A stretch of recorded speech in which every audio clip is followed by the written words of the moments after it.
Hey, you. You're finally awake. The PlayStation 2 wasn't just the best-selling console of all time, it was a revolution. A platform that gave birth to some of the most iconic, genre-defining games ever created. From JRPG masterpieces and cinematic action adventures to competitive fighting game staples, the PS2 had it all. In this episode, I'm going to be giving my top 7 games for the PlayStation 2. I make this very clear, this is my top 7. Now, let's get some ground rules out the way. There are going to be ones that aren't here, and some of you are going to be going, what the heck, why is that not here? Okay, I haven't played every PlayStation 2 game ever seen, and I imagine as we do more of it when it comes to the podcast, we can update this list in the future, okay? Now, if you disagree with my top 7, that's fine. Shout at me in the comments. I want you to shout at me in the comments. I want to hear what your top 7 games are. Whether you agree with my list, you're going to disagree with my list, I guarantee you are. But let me know in the comments what you think your top 7 is. Let's have a big argument. I want to hear why. And the more people comment on this, the more eyes will get it, and then we'll get more comments, and I want a big old discussion. But remember, keep it friendly. Let's all be nice about this thing. Now, before we do get into this list, if you really think I deserve it, please hit that like and subscribe button. We're on the way to getting 6,000 subscribers. If you want to hear more of me, Retro Awards, a weekly podcast, and this week we are covering Gunstar Heroes for the Sega Mega Drive. And we also have a $1 a month Patreon where you can join up and get involved with the Smut Squad, get actively involved in the show with your own questions, and get your own show. Right, let's get into it, shall we? My top 7 PlayStation 2 games. At number 7, Kingdom Hearts. When Kingdom Hearts was first unveiled, many fans were left scratching their heads. A crossover between Square Enix brooding Final Fantasy characters and Disney's colourful pantheon of heroes and villains. It sounded like corporate fanfiction. But in execution, Kingdom Hearts became one of the most emotionally powerful and narratively ambitious RPGs ever made, capturing the hearts of fans across generations, and I'm not gonna lie, I was in love with the first game. The development of Kingdom Hearts was itself a unique tale. The collaboration between Square Enix and Disney was born from a chance elevator encounter between the executives of both companies. What seemed like an improbable partnership blossoms in one of the most iconic franchises in gaming history. Tetsuya Nomura, previously known for his character design work in Final Fantasy, stepped into the director's chair for the first time, guiding the project with a bold vision that would define a generation. The game begins with a boy named Sora, whose home world is destroyed by shadowy creatures known as the Heartless. Armed with a magical Keyblade, Sora is thrown into a sprawling journey across Disney World in search of his lost friends, Riku and Kairi. Alongside him are Donald Duck and Goofy, and unlikely allies who serve both as comic relief characters and emotional anchors. Each world is more than just a backdrop, it's a chapter in the coming-of-age tale that explores themes of identity, friendship, and sacrifice. The narrative complexity of Kingdom Hearts surprised many. The game didn't shy away from melancholy, loss, or betrayal. Riku's descent into darkness and Sora's unwavering determination created a layered tale that resonated with younger and older players alike. The game managed to tackle abstract concepts like the nature of the soul and the internal battle between light and darkness, all while letting you hang out with Aladdin and fly with Peter Pan, which is just ridiculous. Gameplay blends real-time action with RPG elements. Players execute combos with a Keyblade, cast spells, summon classic Disney characters, and utilize customizable abilities, with an interesting control scheme that rewards timing and reflexes. World design is varied and expansive, with secrets hidden in every corner. Boss fights, particularly those involving iconic Disney villains like Maleficent and Hades, are both challenging and memorable. Visually, Kingdom Hearts was stunning for its time. The characters transitioned beautifully into 3D, and each Disney world was lovingly recreated. The animations were expressive, and the cutscenes felt like they belonged in a feature film. Like, I'm not gonna lie, I watched that opening cutscene about 1,000,000 times. The soundtrack is also legendary, with themes like Dearly Beloved and Hollow Bastion still remembered by fans. And the haunting melody of Simple and Clean gave the game its emotional centre. What elevated Kingdom Hearts wasn't just its gameplay or presentation, it was the emotional weight of the story. Beneath the whimsical surface was a narrative that tackled darkness, belonging, and the complexity of human emotion. It was surprisingly philosophical and never condescended to its audience. The emotional resonance is what made it stick, especially with players who grew up with it. Did we mention that there's Final Fantasy characters throughout the whole game? Yes, you can go through the adventure and they're all dotted round. It's like a big Easter egg. Ooh, there's Tidus. Ooh, there's Squall. And eventually, you get to see Cloud, who has one of the best designs I've ever seen in a video game ever. Literally, they feel like they should be in there, and I want to be Cloud's best mate, and I want them to try and incorporate that design into Final Fantasy VII, although I don't know how they're going to do that, but it'd be goddamn cool because he looks goddamn awesome. Critically, Kingdom Hearts was an absolute success. With an 85 on Metacritic and over 5 million copies sold, it became a cornerstone of the PS2 library. Reviewers praised its visuals, story, and innovative gameplay, although some criticised the occasionally clunky camera system and confusing map layout. Still, these are minor quibbles in the face of overwhelming creativity. The game's impact is immense. It launched a massive franchise that includes sequels, spin-offs, novels, and manga. Even now, more than 20 years later, fans are still theorising about its lore and eagerly anticipating every new entry. Are we ever going to get Kingdom Hearts 4? I keep looking at it, I've seen that trailer quite a few times, and I keep wondering, when are you going to give us that? Please give us that, or just give me more Cloud stuff, that's all I want. Kingdom Hearts proved that risky ideas could lead to groundbreaking results, and it remains a PS2 essential, not just what it did, but what it dared to be. And let's be honest, its impact is so big. Look what happened with Smash Brothers. Everyone lost their absolute collective shit when Sora was revealed to be the final character, although I'm not gonna lie, I wanted Crash Bandicoot, but oh ho, we got Sora. You're just gonna have to deal with it, aren't we? At number 6, Lord of the Rings The Two Towers. Now, movie tie-in games are often viewed with skepticism, and for good reason. They're typically rushed cash-ins with poor designs. Like, how many games on this channel have been movie tie-ins and they're absolutely dogshite? But with Lord of the Rings The Two Towers, this shattered that expectation. Developed by Stormfront Studios and published by EA, it turned the epic scale of Peter Jackson's film trilogy into an intense and rewarding action experience that stood to its own merits. Well, not all of it, obviously just, the second film. The development team had unprecedented access to the assets of the films, working closely with Weta Workshop and New Line Cinema to ensure authenticity.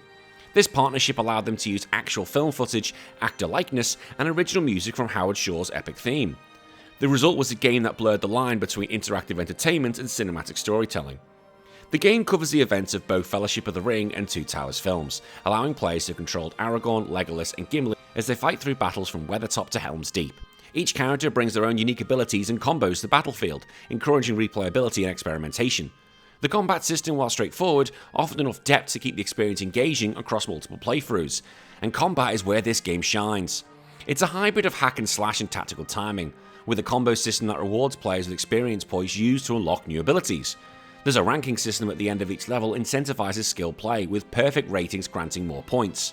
This progression system gave players a reason to master the game's mechanics rather than simply button mashing through each level, and I goddamn got perfects the whole way through the Battle of Helm's Deep. I was a god at this game with Aragorn. Oh my god, did I love it. Visually, the game was cutting edge for its time. It blended pre-rendered film clips with in-game action, creating seamless transitions that felt cinematic. Characters brought accurate likeness to the actors, and environments like Helm's Deep and Fangorn Forest were recreated with astonishing detail. The lighting and particle effects gave the battles an intense and immersive atmosphere. I'm actually going to say, the battle at Helm's Deep, I think it's the second to last level, blew my mind. There was so much going on at one stage, I couldn't believe the PlayStation 2 was able to even cope with that. I actually died quite quickly because I could not take in what was going on. I was mesmerized by what the PlayStation was showing me, and it's one of those moments in gaming I will never forget. It truly is incredible the PlayStation 2 was able to do that. I will fight you, but I guarantee it was absolutely mind-blowing. Sound design was also equally impressive. There was voice acting from the film stars, including Viggo Mortensen and Orlando Bloom, which added authenticity. Howard Shore's orchestral score intensified the drama, especially in the game's most climactic moments. The sound of clashing swords, screaming Uruk-hai, and roaring flames made battles feel alive. What made The Two Towers so amazing was his respect for the source material. Every element from character animations to story pacing felt like an extension of the films. It didn't just emulate Middle-earth, it immersed you in it. The designers understood the emotional gravity of Tolkien's world and translated it faithfully into gameplay. Critically, the game earned an 82 on Metacritic, which I think is a disgrace, and was lauded for its visuals, combat, and faithful adaptation. Fans appreciated the challenge and depth, and it quickly became a bestseller. While it wasn't an open-world RPG, it delivered something arguably more focused, a tight, exhilarating action game that brought the best moments of the film to life. Its legacy continues through Return of the King, which expanded the formula, but The Two Towers laid the groundwork, and I prefer that to Return of the King. It remains a high watermark for licensed game and a must-play for any PS2 owner. It showed the world that licensed games could be more than just marketing, they could be goddamn freaking art. In at number 5, Dragon Quest VIII Journey of the Cursed King. Now, Dragon Quest VIII Journey of the Cursed King stands tall as one of the most beloved and iconic Japanese RPGs on the PS2, and for good reason. Released in Japan in 2004 and North America and Europe in 2005 and 2006 respectively, Dragon Quest VIII marked a major turning point for the series in the West. While Dragon Quest had long been a household name in Japan, it struggled to find the same level of popularity overseas. That all changed with the 8th installment, which was the first mainline entry to drop the Dragon Warrior name in North America and first to utilise fully 3D cel-shaded graphics that brought the series' world and characters to life like never before. Developed by Level 5 and published by Square Enix, Dragon Quest combined traditional turn-based mechanics with a modern presentation that finally helped the franchise capture global attention. Now, I've got to be completely honest, out of all the games on this list, this is actually the last one to appear on there, for the simple reason, before I started doing the podcast, I'd never even played a Dragon Quest game before. However, after playing Dragon Quest 1 on the Game Boy Color, because I was extremely sick with pneumonia, I fell in love with the series and have played nearly every single one, and I'm in absolute love with it. So of course, when I finally got around to Dragon Quest 8, well, it was always going on this list. The story follows a silent protagonist and his party as they attempt to track down the villainous jester Dulmagus, who has cursed the villain of Trodain and turned its king and princess into a troll and a horse. What begins as a straightforward quest to break the curse gradually evolves into an epic journey across a massive world filled with lost civilizations, ancient relics, and deeper conspiracies that stretch beyond Dulmagus himself. Despite its simplicity on the surface, Dragon Quest VIII's narrative is rich in charming character, filled with memorable moments and emotional arcs, particularly the stories of party members like Angelo, a disgraced Templar knight, and Jessica, who is driven by the death of her brother. One of Dragon Quest VIII's greatest strengths is its gameplay, which preserves the classic turn-based combat formula that longtime fans adore, while introducing subtle innovations and streamlining that made it approachable for newcomers.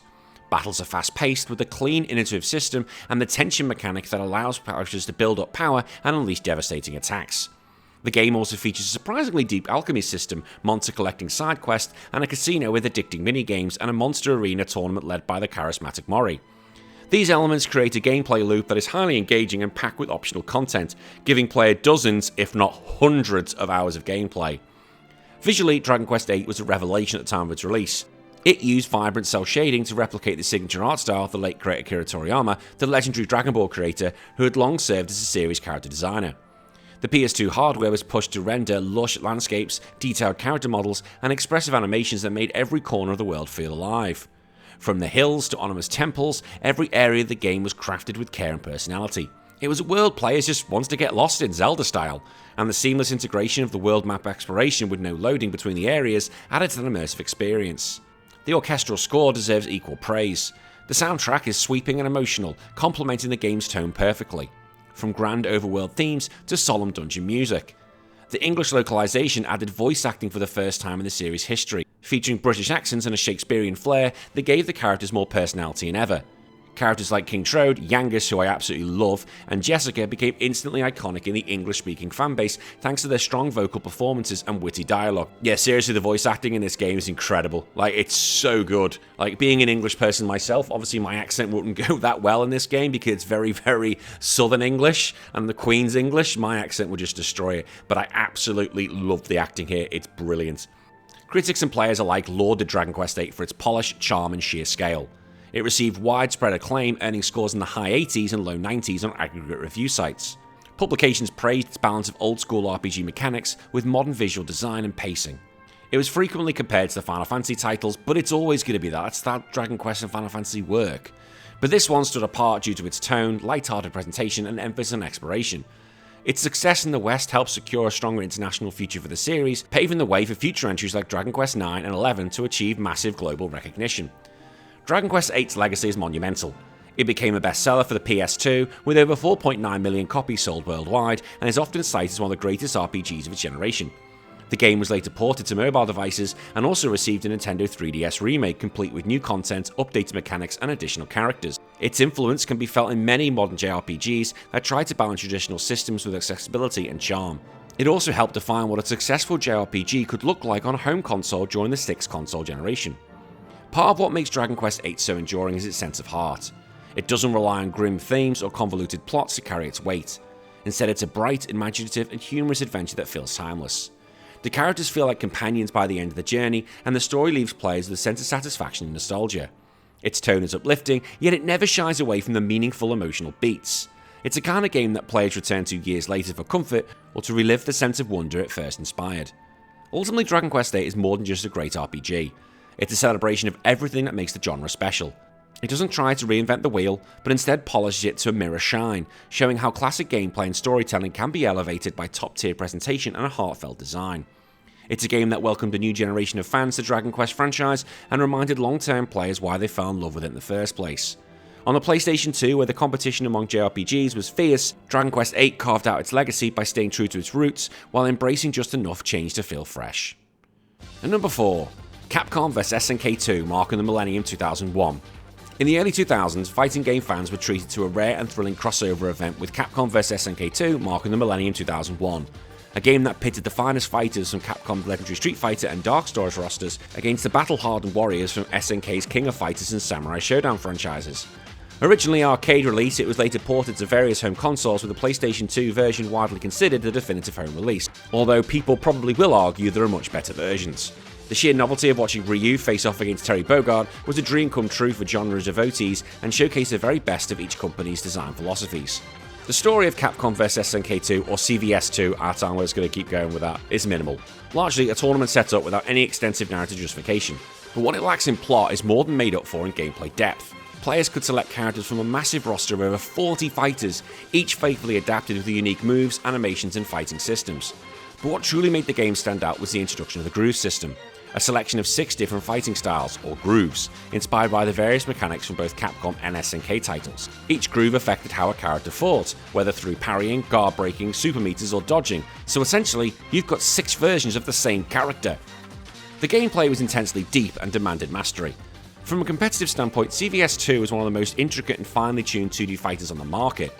The game offered blazing fast controls, complex combo possibilities, and a level of customization that made it possible for players to fine-tune their strategies down to the last detail. Though some characters were considered overpowered, balance was generally strong given the game's scale. The PS2 version offered extra modes and relatively smooth performance, ensuring a solid home experience, and I'll tell you what, I played this a hell of a lot.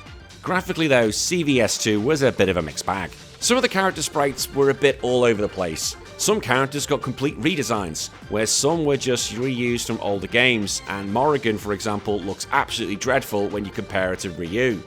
This led to some inconsistencies in resolution and detail, and it's very noticeable. However, the background is dynamic and colourful, incorporating 3D elements and lively animations that gave each stage a sense of place and energy. Combined with an upbeat jazz-infused soundtrack and satisfying sound effects, the overall presentation was both nostalgic and stylish, and the announcer's over-the-top commentary became iconic in its own right. This is going to be a match to remember, although not as good as Street Fighter Alpha 3. Never going to be as good as Street Fighter Alpha 3. Critics and fans praised the game upon release. It received high marks for its vast character roster, strategic depth, and competitive balance. Like, for God's sake, you pick 3 characters and just go at it. While some noted the sprite recycling as a drawback, it really was. The overall gameplay quality easily outweighed such aesthetic concerns. Publications like GameSpot and IGN applauded its robust mechanics and tournament-ready playability, helping to elevate its reputation in the fighting game scene. The legacy of Capcom vs SNK2 is bittersweet. It represented the peak of collaboration between Capcom and SNK, but sadly licensing and corporate complications prevented future crossovers of this magnitude. Now what I'm saying is, we haven't had any brand new games. I know we've had re-releases, but we haven't had any brand new games. But despite this, CVS2 left a lasting mark on the genre, with its roster remaining one of the most diverse in crossover history. Hardcore fans, including myself, still clamour for a sequel, and lost their collective minds when it appeared on the Capcom Fighting Collection 2, and citing it as one of the most strategically rich fighting games ever made. Seriously, when that collection got announced, my dick popped off, like it did with the Marvel vs Capcom collection. It went flying. You can probably still see it in the sky today. On the PlayStation 2 specifically, CVS2 stood out as a must-have fighter. While the console boasted many strong entries in the genre, few offered the same combination of nostalgic fanservice, competitive depth, and pure fun. It offered hours of replay value, whether in solo, arcade mode, couch multiplayer, or competitive play. For many players, it was the go-to game that settles disputes or proves one's skills. And to be completely honest, I just bought this on an absolute whim. I knew nothing of the game completely going forward because I didn't have a big history with SNK fighters. I knew Capcom to the bone, but SNK fighters, not a clue. So I just happened to buy this and fell in love with it. And as I said, it's one of the best games on the PS2 in my opinion, hence why it's my number 4.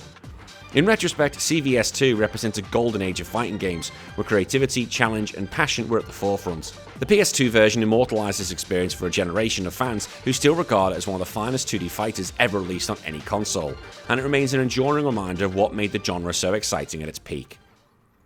At number 3, Final Fantasy X. Few role-playing games in the PS2 have achieved the level of reverence and lasting influence as Final Fantasy X. A landmark title that marked a turning point not only for the legendary franchise, but for JRPGs as a whole.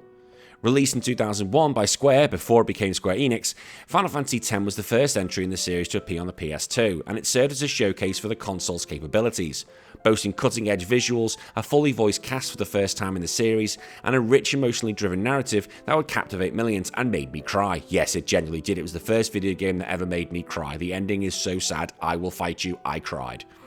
The game's development cycle began in the late 90s, during the final years of the original PlayStation's life cycle. With the massive commercial success of Final Fantasy VII, 8, and 9, expectations were sky high for the next installments. Square's internal team poured enormous resources into the project, with a team of over 100 developers working on the game. What resulted was a bold vision for a new generation, a game with a voice-acted script, facial animation technology, and fully 3D environments, pushing the PS2 hardware to its limit, considering it was still quite early on in those days. The story follows Tidus, not Tidus, it's Tidus, a star athlete from the futuristic city of Zanarkand, who is mysteriously transported to the world of Spira after a monstrous creature named Sin attacks his home. There he meets Yuna, one of the best characters ever, a summoner on a pilgrimage to defeat Sin through a sacred rite known as the Final Summoning. As the group travels through the lush and dangerous lands of Spira, they're confronted not only by deadly enemies, but by religious conflict, political corruption, and personal tragedy. Final Fantasy X weaves a tale of love, sacrifice, and destiny, and the bond between Tidus and Yuna became one of the most iconic romances in video game history.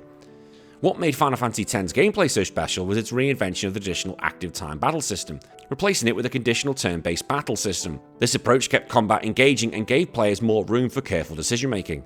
Additionally, the Sphere Grid, which is amazing, offered a highly flexible and visual progression system, letting the characters evolve in unique ways rather than being locked into rigid class roles. Side quests, minigames like Blitzball, and a powerful optional bosses such as the Dark Aeons and Penance added tremendous replay value. And don't you know, I've done all that because I had the international version, because I was from England, so I got that version. The Dark Aeons and Penance were absolutely incredible to beat. Suck it, Japanese, you didn't get any of that to begin with.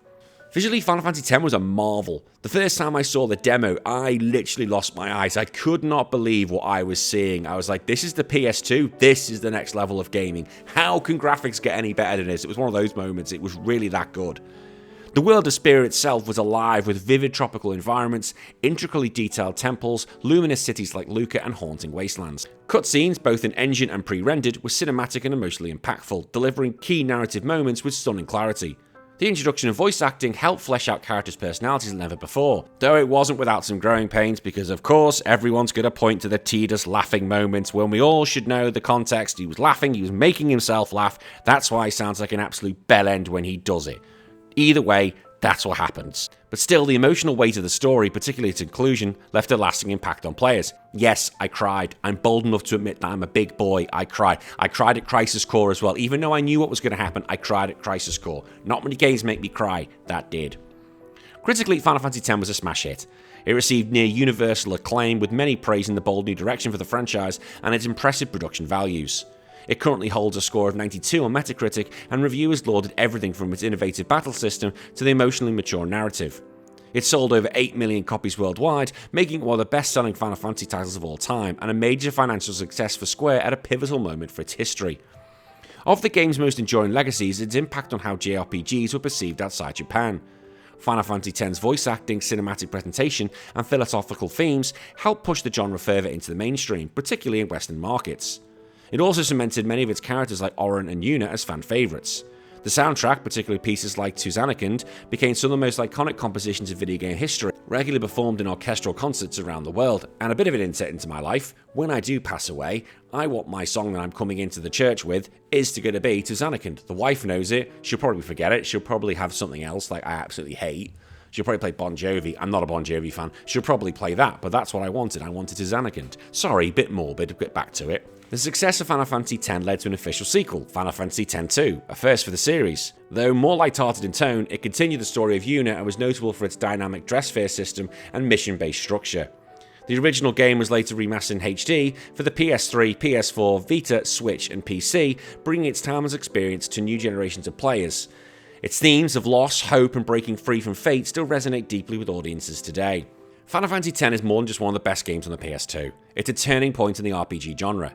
It bridged the gap between old-school design and cinematic storytelling, laying the groundwork for what the series, and indeed many RPGs to follow, would become.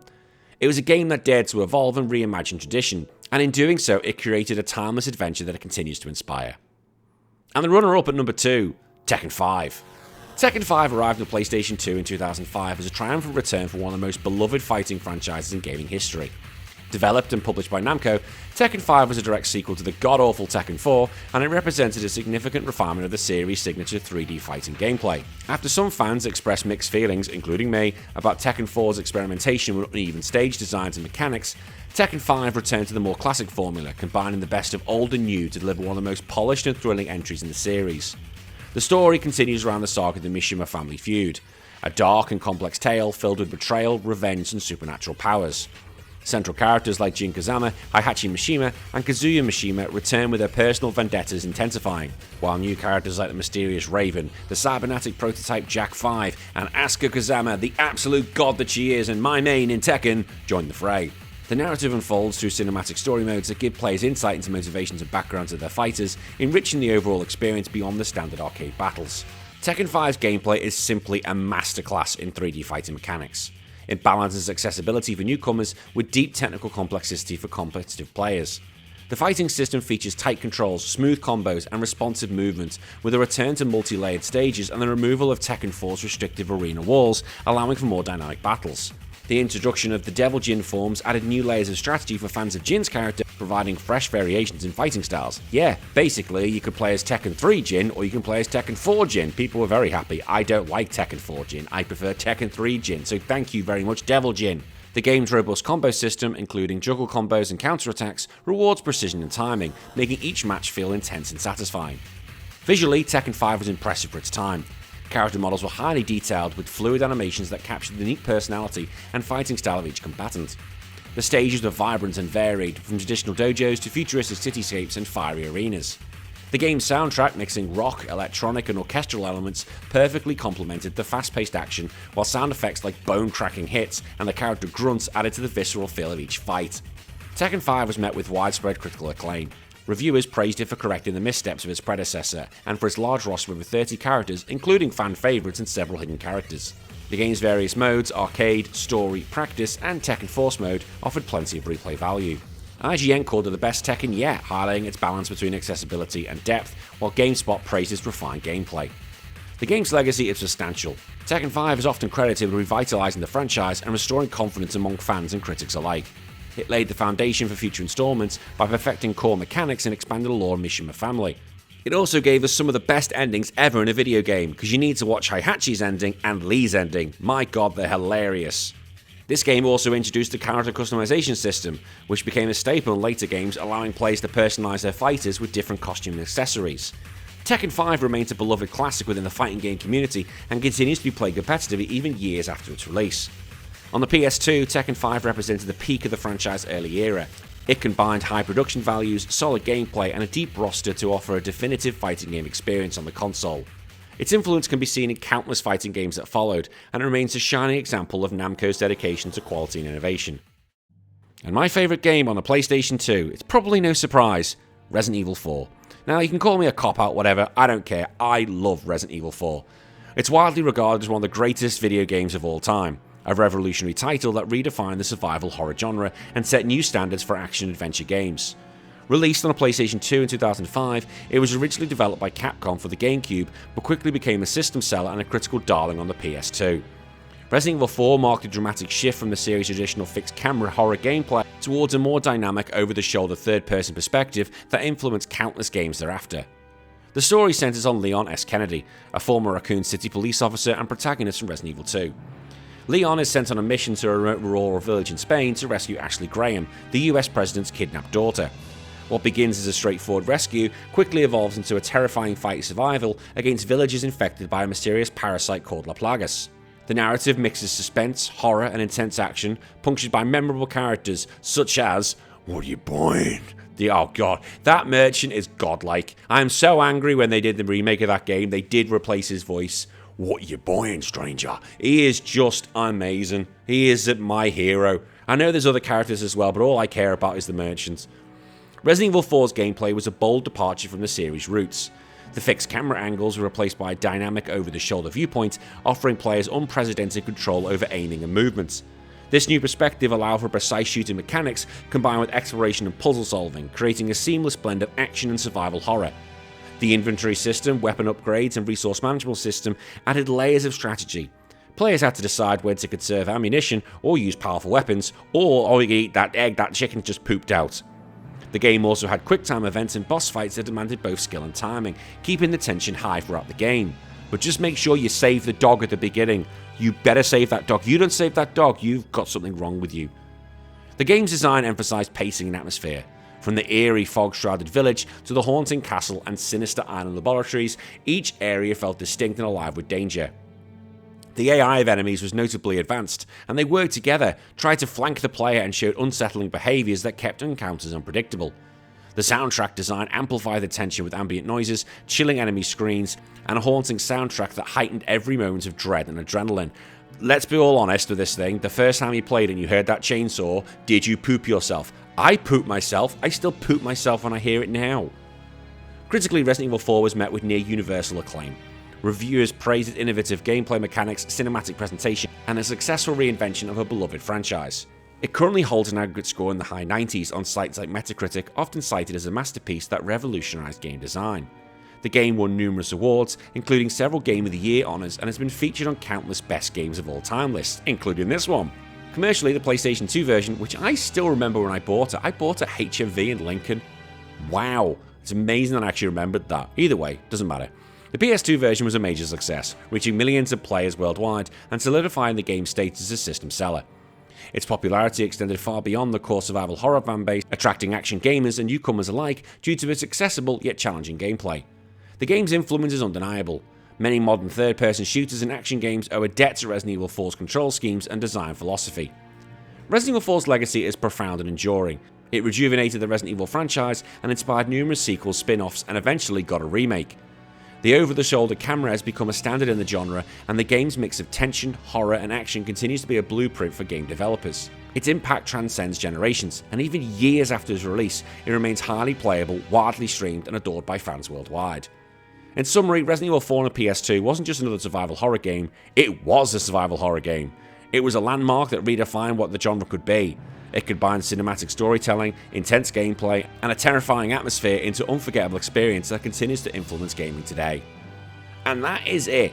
My top 7 PlayStation 2 games I believe everybody should play.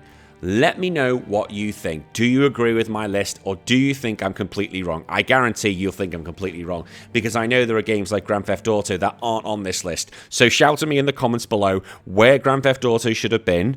Okay, you're all gonna have a go at me, which is fine. I'm a big boy, I can take it. But please let me know your list. Be respectful as well. You can take the piss a little bit. I do like to make stupid jokes. We know that. But let's all hear your list. I want to hear it. But as I said at the beginning, if you really think I deserve it, please hit that like button and subscribe. And I'll see you all again in 3 days for another video. My name's been Danny. You all take care of yourself. Bye bye.